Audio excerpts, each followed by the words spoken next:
Hey guys, so in this video, we're going to be taking a look at the Wiren 100 amp hour 48 volt rack battery. And this is lithium iron phosphate chemistry, so that puts you right around 5.1 kilowatt hours of storage. And this is one of the latest round of batteries we've seen with UL listings that you'll need to be able to install it in basically any home in the US, but a budget battery at the same time. And by budget, I mean hovering right in the $900 to $950 range. I think these are $900 right now on sale as of the filming anyway. And I do have a discount code, so that would knock it down to right at $900. When you say budget, that isn't to say it costs the same as a stick of gum or something like that. It's just saying when you're comparing it to other batteries, it's pretty cheap, especially with the certifications here. And they also have fire suppression in these. So they have all the basics we're used to seeing as far as safety protocols, under voltage, over voltage, over current protection, under and over on the temperature protection too. But the fire suppression is a good add-on that I've been encouraged to see in a lot of builds recently. And Signature Solar carries this battery, so that's another factor too as far as support. I mentioned that in another battery video I did recently.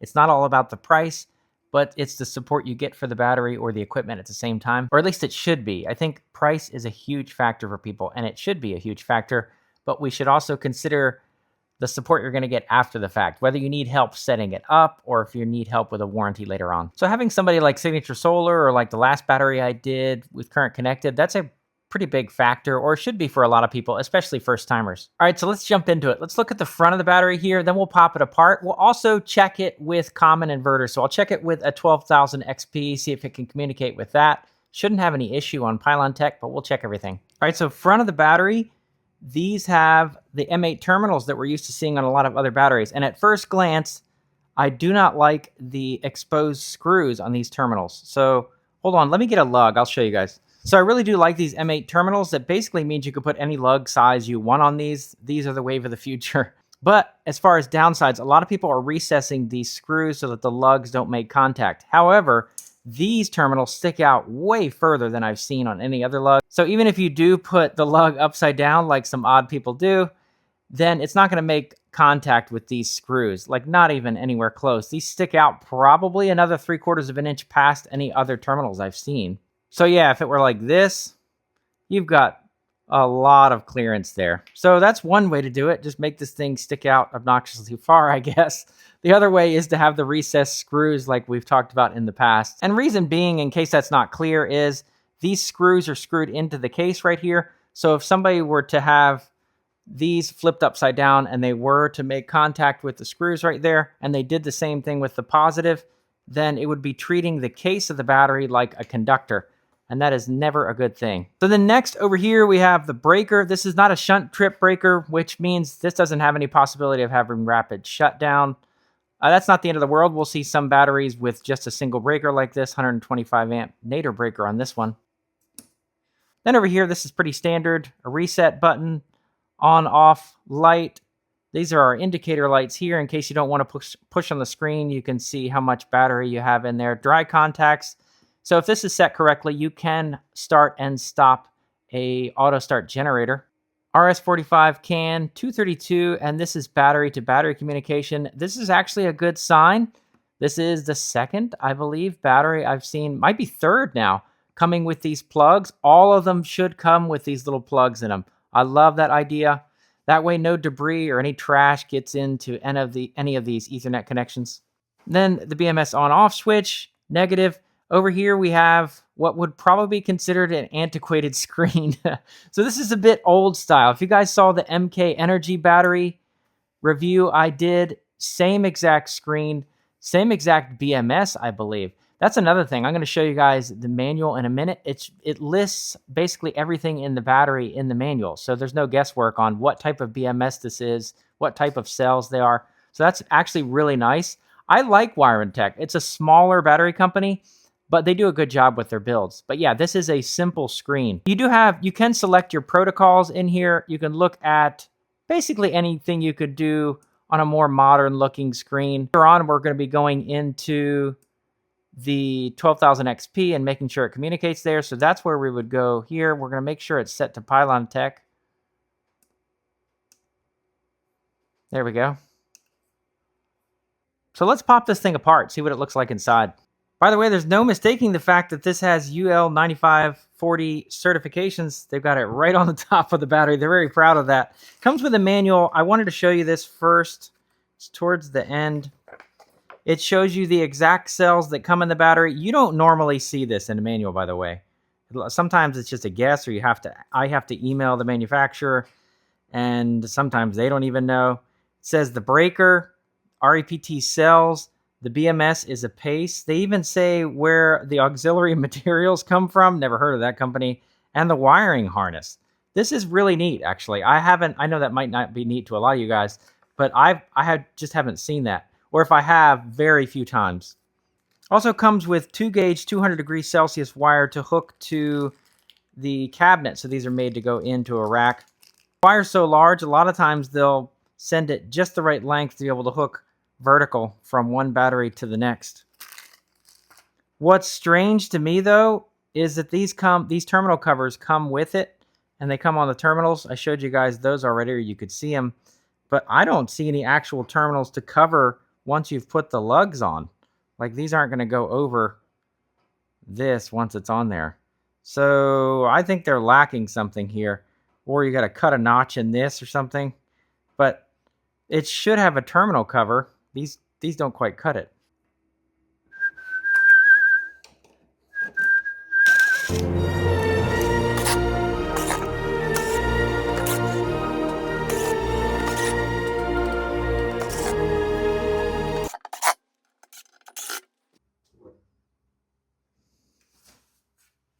They got a piece of resin board on the top. Nice. Look at that build. Man. It's so interesting to me, the spread we're getting between batteries. There is some batteries that come to me that are budget that are just a mess. Some of those are 12 volt, granted, and then you get something like this, budget battery, but look at this PCB board. This is so cool. It's like a mat on the top of it. If you guys remember the Vatver golf cart battery I looked at, same kind of mat. It's a good thing they put the name of the cells in the manual. You would not be able to get a barcode reading here. This is really interesting. So we've got the bevel in the bus bars. Everything is laser welded, but I wonder how they do this because the cells are capped. But I see here it's perforated. This is probably, let's see, is that where it is? Maybe that's where the cell vents are. And you can see the balance leads are welded right here, here, here. Man, this looks pretty though, doesn't it?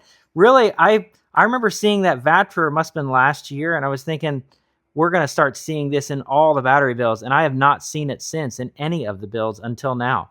You can see the end of the aerosol hose right here for the fire suppression. Up there is the canister. Let me flip it around. So right here is the actual canister with the aerosol in it. And in the event you'd have some kind of heat issue, it would disperse right here. And actually, you'll see this vary. Some of the companies are going to put the aerosol and everything up front where the wiring's at. Some will put it back here. Granted, you could say because it's a contained battery, it's just going to cover the entire thing. Also see some of them put them on the lid. In my opinion, the cells really aren't going to be the thing smoldering. If there's ever an issue, it's going to be the wiring. So probably make more sense to put aerosol up here. But I see EG4 on their wall mounts. They have them down by the cells, so I'm not sure. Tell you what, though, that looks clean. You don't have to shield your balance leads or anything. They're all in this board. And you can see right here, it's plugged in, and then it disperses throughout all the balance leads. Everything are attached to the cells. These two main positives are two 7-gauge cables, 200 degrees Celsius, and it looks like the main positive coming off of the breaker to the bus bar right here is a 4-gauge. And then the main negative is two more 7-gauge by the feel of them. Really tough to get this shielding off. Then coming from the BMS straight to the main negative terminal, they've got just a little bus bar right here. This is pretty neat. That way they didn't have to try to run a little piece of wire. They've got a custom-made bus bar. That is shielded. All the wire is shielded. This Pace BMS has a big fat heat sink on the top of it. That's an interesting looking BMS.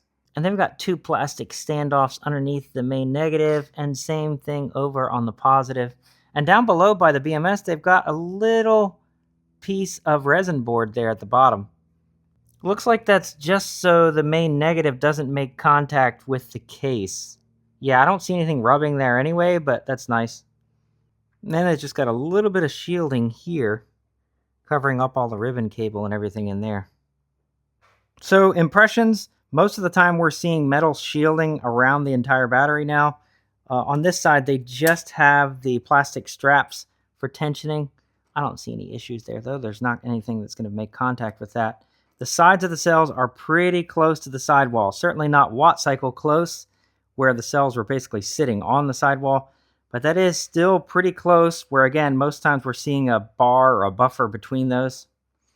Not a rat's nest, though, by any means, though. They kept everything organized. Looks pretty good. They do have foam over here on the sides of the batteries in between there. They actually have a gap in between the metal and the foam. And they've got a metal bar running along the bottom that contains the cells. And actually, there's a metal bar on the side, but it is really, really hard to see. I'm not sure you guys are even going to be able to see it, but there's a thin metal bar down there that runs along the bottom section. That's why they're not touching. These are actually a thick gauge metal. This lid is pretty darn heavy. That isn't something I used to pay attention to before, but watt cycle has taught me to definitely pay attention to stuff like that. These are thick. The top and the side metal is thicker than some of the other batteries we've looked at in the recent videos. One thing I would say I don't like is I do like these handles. Folding handles are actually one of my favorites. They are pretty small though, so they're a smaller gauge and a little tight to get your hand in.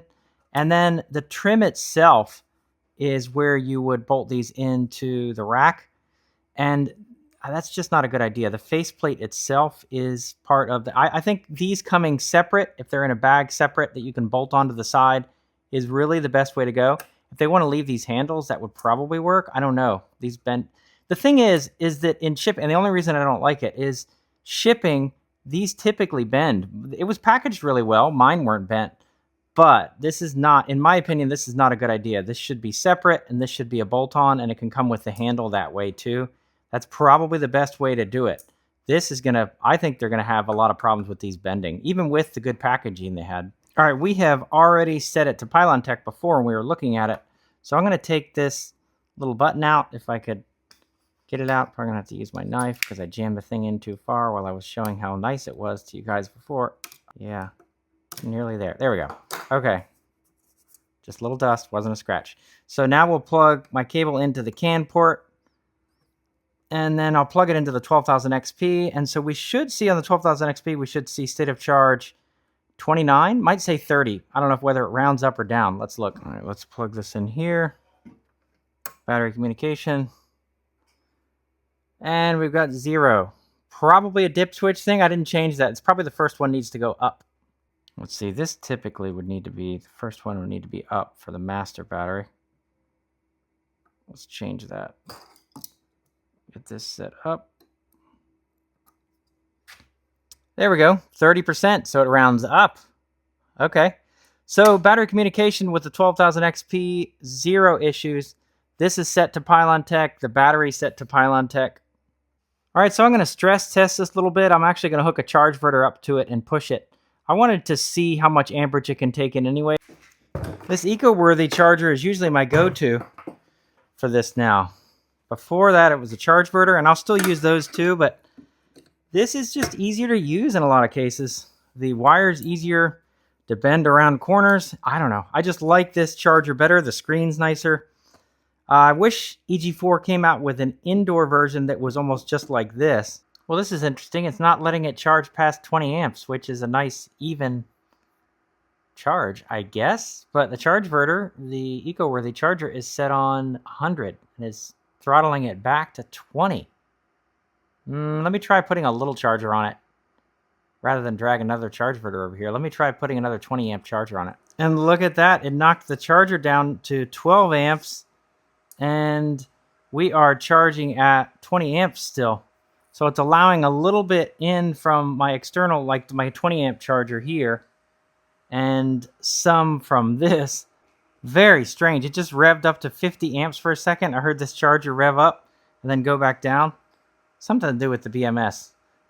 Well, I'm going to keep this for a while. We'll see what happens. I'm thinking it needs to be cycled a bit. Okay, so I figured out the issue. It's at 59 amps now. I've got the charger set at 59 amps. The battery works perfect at 59 amps. But if you go up to 60 amps and above, or right at 61 amps, the battery will throttle it down to 20 amps. So this is a charging logic issue. It's interpreting, like a lot of the newer, nicer BMSs now are coming with surge capability there. So if somebody has an imbalance in their pack, let's say they hook this together with another battery that's way out of balance, instead of just shutting the BMS off, it'll throttle it down to a certain amperage for them both to be able to equal out. So that's what that's intended for, but this is interpreting anything above 60 amps as a surge, and so it's knocking the battery down to 20 amps and won't allow any other charge in. Most rack batteries will go to 100 amps. Obviously, they have a lower threshold on this battery here. That's fine, actually, but it should throttle it at that number. It shouldn't kick the thing down to 20 amps like it's doing. As a matter of fact, the Ecoworthy charger, this is one nice thing about it. You can change it on the fly. So let's change it up to 61 amps, and we'll see it kick out.